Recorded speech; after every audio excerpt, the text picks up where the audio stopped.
our series on interpreting functions. So, essentially, we'll be looking at some more forms of functions and how they can essentially manifest in different ways. From what we've seen, it can come as a graph, and for example, here it can come as a table. And tabular form is one of the most common ways it can come in problems.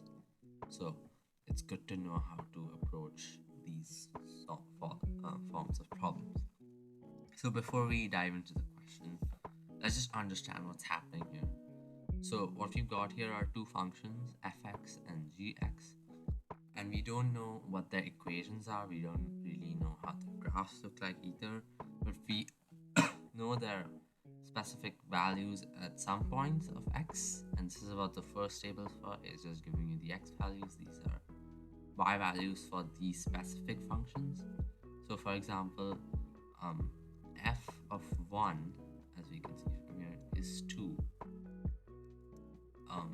Similarly, let's say, so if you want to say like, get g of 2, so you take g of x and bears it at 2, and that's 5. So g of x, sorry,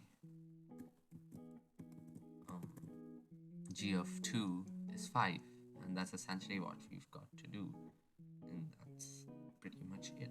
So let's look at the question. If f5 equals to p, what is the value? If f5 equals to p, what is the value of gp? So very basically, it's asking you to first find this specific value for f5, and we know how to get there, right? 5 is the specific x value, we need to find p. So we look at where x is 5, and that's the value of p here, 1. So f of 5 equals to p, which equals to 1.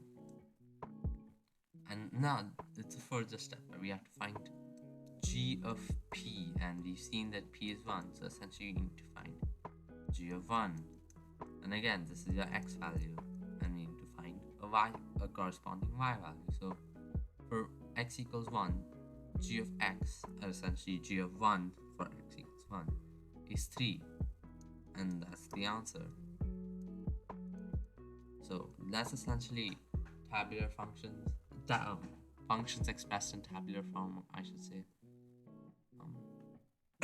And let's look at one last function. So this one is a bit different because in all the previous problems, for example, this one we didn't know what the function equations were. However, in this one we do. We know that the function h is defined as x equals 4. X plus 4 to the power x.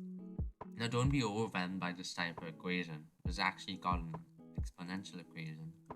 That's not so relevant here, because the question is essentially asking what is the value of h of minus half. So this is your, if you remember, this is your input to your Mr. Function robot, and you need to find an output for this value h, this entire thing.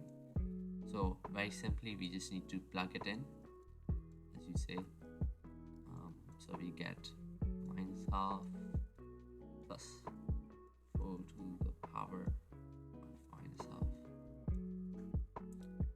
and that would be minus half plus, well, this is a negative power, so it gets into a reciprocal form. So it's 1 by 4 to the power of half, and this is a square root of 1 by 4, and if you know 1/2 squared